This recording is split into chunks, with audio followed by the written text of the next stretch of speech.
Dimelanga, pues la vérité. Dimelanga, pues la vérité. Tango tina pogwa mokundi zeboul. Boutou et Coca s'est retrouvé seul avec Nathalie. Dimelanga, pues la vérité. J'ai eu la chance et l'honneur d'être reçu par le premier des Congolais qui a bien voulu m'octroyer un passeport diplomatique au titre d'ambassadeur de la culture du Congo.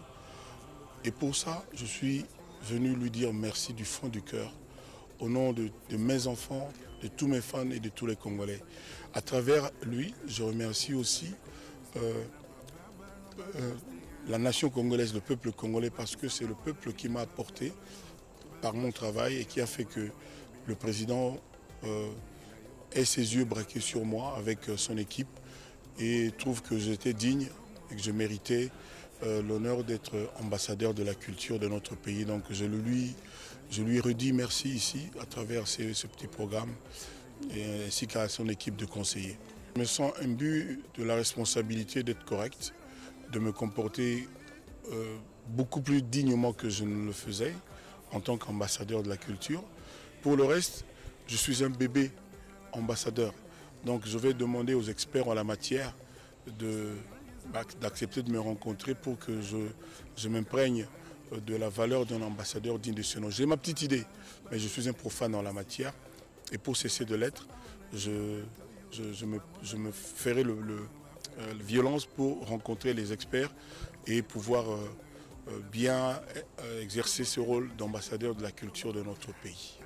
Oui, j'ai été honoré au Nigeria il y a maintenant 2 mois, je crois, un peu plus. Et on m'a décerné l'award de légende africaine, Legendary Award. C'est quelque chose de colossal. Pour moi, je suis entré dans un panthéon où il y avait des gens comme Salif Keïta, des gens énormes, Youssou N'Dour, etc. J'en avais des meilleurs et je suis parmi les très rares Congolais à avoir ce titre de légende africaine. Au Congo, on m'appelait déjà légende, mais au niveau africain, j'ai eu le cœur qui battait très vite. Et quand je suis rentré au pays, j'ai eu un appel des services du président qui m'a félicité et avait souhaité que je vienne le lui présenter, ce qui était un honneur pour moi et je suis venu avec le trophée pour le lui montrer. Mais évidemment, c'est le père de la nation, c'est le numéro 1 des Congolais, oui, il m'a donné des conseils. Et pour l'essentiel, moi, comme je l'ai dit tout à l'heure, je vais me comporter différemment. En tant que chanteur, je vais avoir un autre comportement. Je n'ai pas dit que je vais devenir parfait, mais je vais tâcher de m'améliorer de beaucoup dans mon comportement quotidien. Mais c'est un grand ouf de soulagement que notre rumba soit reconnu patrimoine de l'humanité. C'est-à-dire c'est un honneur immense qu'on fait aux gens qui baignent dans la culture, qui font la rumba.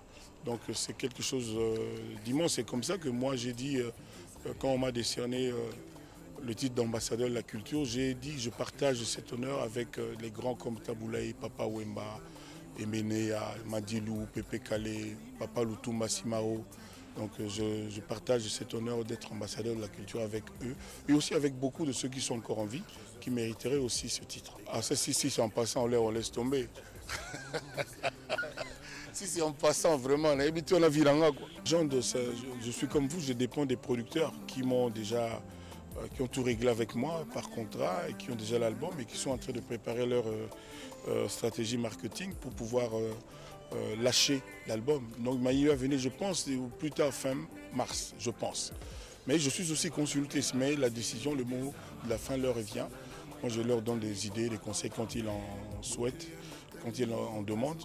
Mais l'album est fait, il est là, il n'y a pas de problème. Un album multidirectionnel, mais piloté par le Tchatcho que tout le monde connaît.